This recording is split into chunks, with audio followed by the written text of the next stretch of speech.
Allora lei si chiama, signor Pazienza, vuol dare le sue generalità? Prego. Stia pure seduto, ci vuol dare le sue generalità? Si accomodi. Non c'è bisogno di consultarsi con l'avvocato per dire le generalità, per dire come si chiama, quando è nato e dove è nato. Francesco Pazienza, nato 17/3/46, Monteparano, provincia di Taranto. Senta, deve leggere quella formula che riguarda i testimoni, perché lei viene sentito come testimone con l'assistenza difensiva del suo difensore di fiducia, quindi è obbligato a dire la verità. Non c'è nessun problema sulle domande che le verranno poste dal pubblico ministero e dai difensori. Se legge la formula, per favore, e poi risponde al pubblico ministero. Consapevole della responsabilità morale e giuridica che assumo con la mia deposizione, mi impegno a dire tutta la verità e a non nascondere nulla di quanto è a mia conoscenza. Lo giuro. Prego.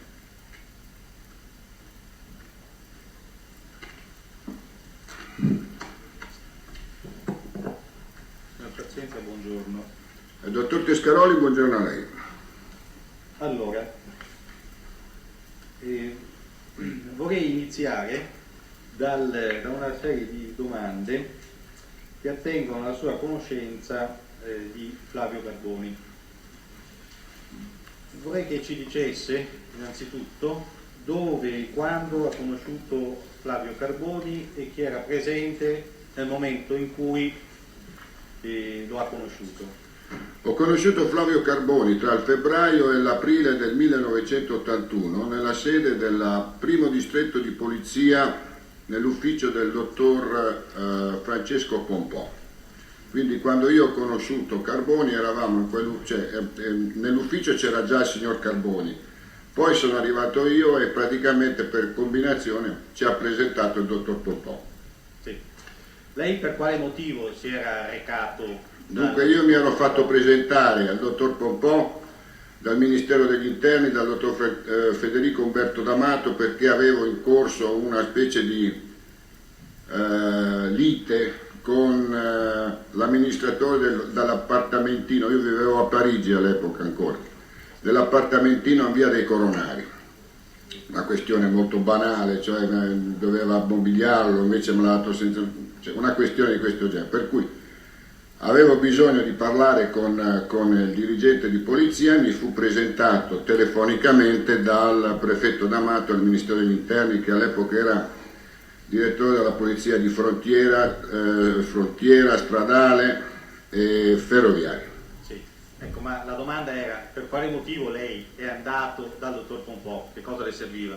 Mi serviva perché il problema era questo. Io avevo smesso di pagare l'affitto di casa perché volevo che lui, cioè l'amministratore, mi desse la casa così come era previsto che fosse. Allora lui mi minacciava, mi aveva fatto una prima istanza di sfratto, eccetera, eccetera. Allora io volevo andare a parlare con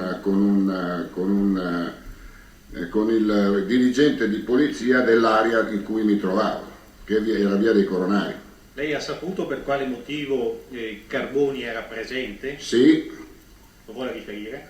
Sì signore, Carboni era presente per un rinnovo di passaporto, per quel motivo che si trovava in quell'ufficio, tant'è che poi mi consta che la data precisa del nostro incontro con Carboni sia stata ricostruita dal giudice Lupacchini, proprio andando a vedere quando Carboni avesse avuto bisogno del rinnovo di passaporto.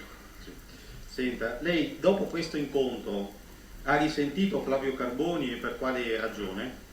Dunque adesso non ricordo precisamente, perché non è che in quel momento mi interessasse estremamente Flavio Carboni, però Flavio Carboni lo sentii per telefono, poi Flavio Carboni mi presentò un altro personaggio, prima dell'estate facemmo un viaggio in Sardegna perché dovevamo vedere, lui era interessato ad un terreno che mi sembra fosse della famiglia Tamponi da lottizzare, E praticamente poi Carboni lo rividi nell'estate del 1981, cioè non è che non lo vidi più, però diciamo così, chi teneva i rapporti con Carboni su Roma era un mio impiegato e collaboratore che si chiamava dottor Mazzotta.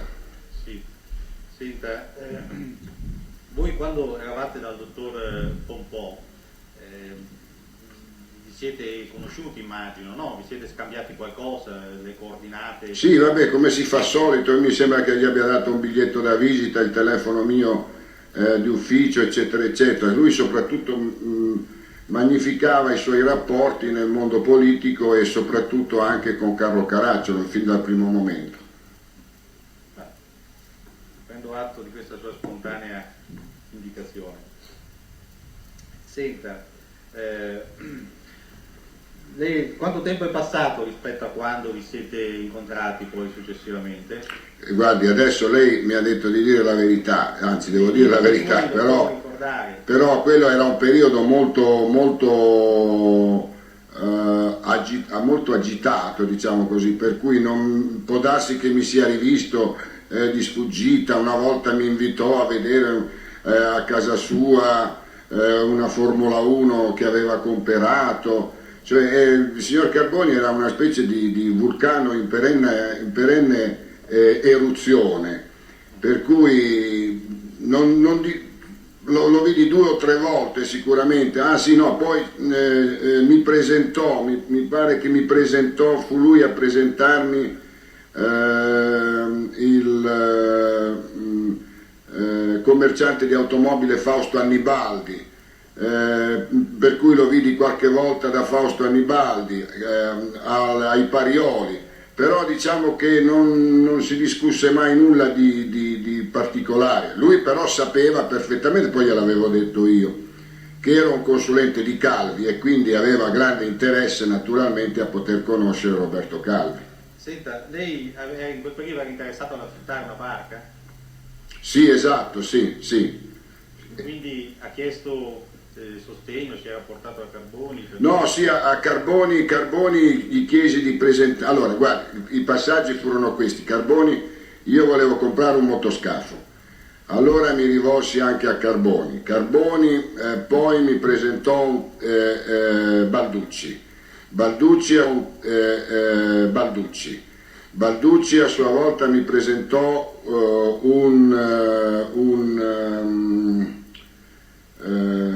come si chiamava quel cantiere, i proprietari di un cantiere cantieri Canados. E poi però io decisi di comprare un motoscafo direttamente da un concessionario americano, però ecco, questi erano le discussioni o gli argomenti che si trattavano in quel periodo, fino poi a quando nell'estate del 1981, sotto la Ferragosto dell'81, non gli presentai Roberto Calvi. Sì. Gliel'ha presentato in quali circostanze di tempo e di luogo?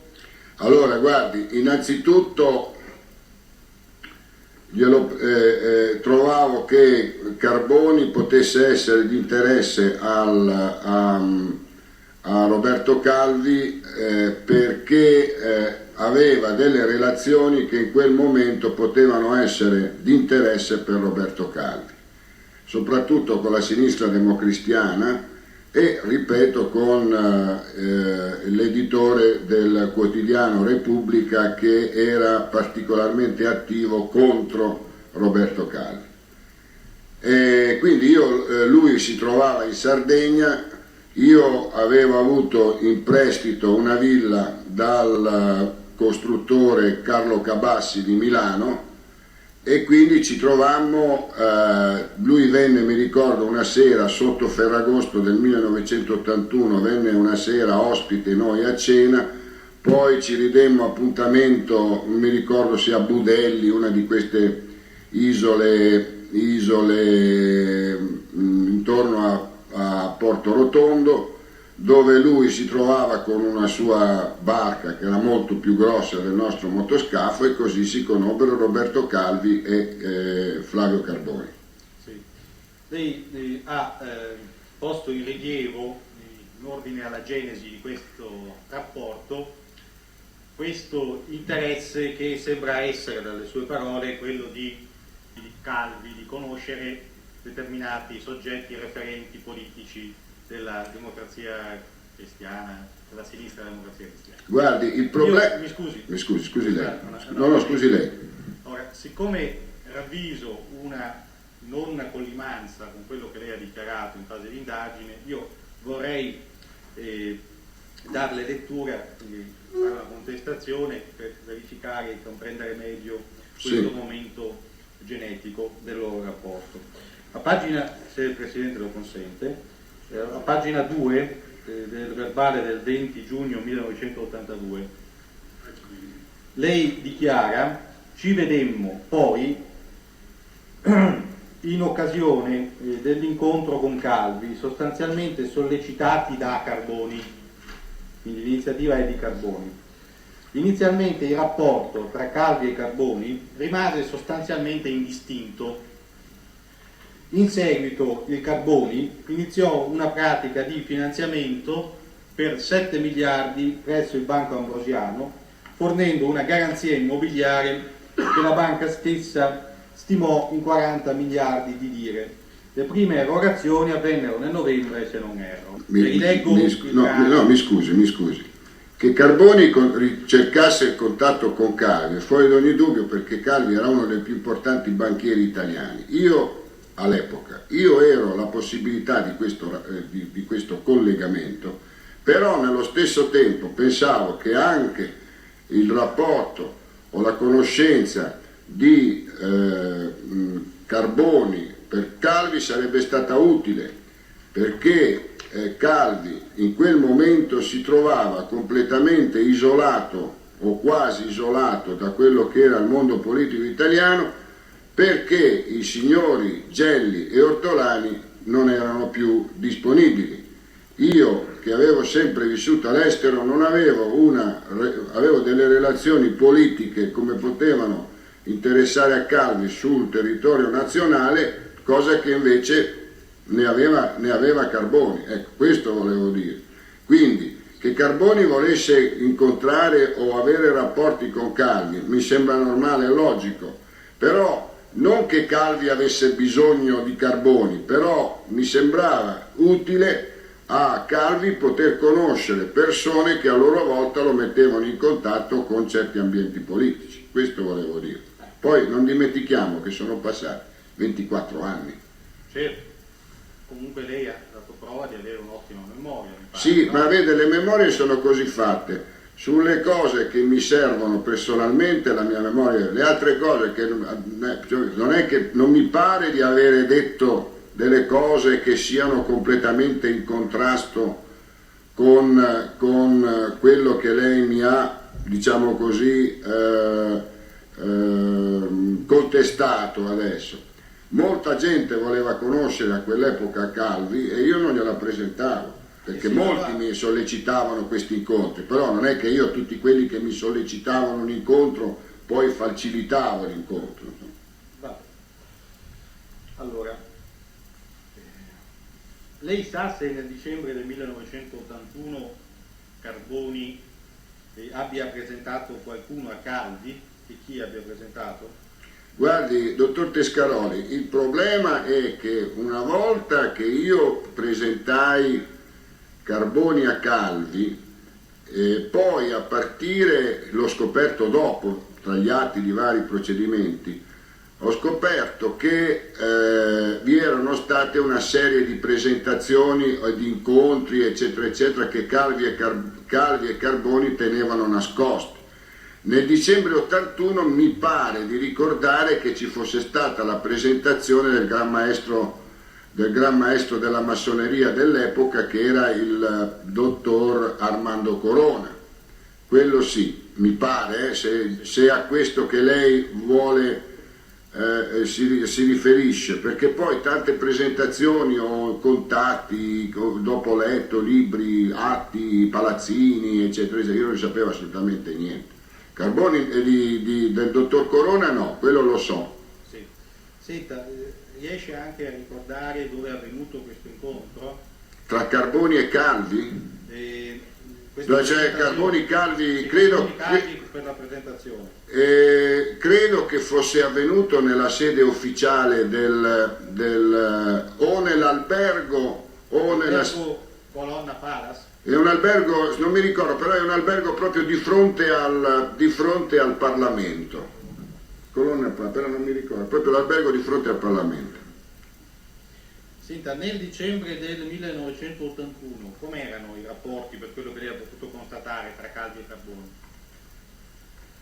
Ma guardi, io francamente io non ho mai partecipato a riunioni tra Carboni, Calvi, che ci fossi anche io, a parte, mi pare che fossero dei rapporti amichevoli, però poi dopo ho visto che questi rapporti si sono sviluppati molto, molto di più dell'amichevole, ma li ho visti sviluppati semplicemente perché ho letto gli atti, perché loro ad un certo momento, guardi, è successo questo: io ho presentato Carboni a Calvi, Carboni e Calvi hanno cominciato a frequentarsi, a fare le loro cose, lasciando me completamente al di fuori. Io ho presentato Calvi a Ciarrapico, al dottor Ciarrapico. Il dottor Ciarrapico e Calvi si sono fatte le loro cose senza dirmi niente, quindi non è che io avessi ho saputo tutto questo dopo anni, leggendo gli atti, leggendo atti. Guardi, io la invito a dare le lei e il suo ufficio di consulenza vi siete occupati del finanziamento erogato dal Banco Ambrosiano a favore della società Prato Verde? Sì, lì se ne è occupato quasi integralmente il mio assistente dottor Maurizio Mazzotta, ma noi ce ne siamo occupati, dire di no sarebbe una sciocchezza. Lei ha saputo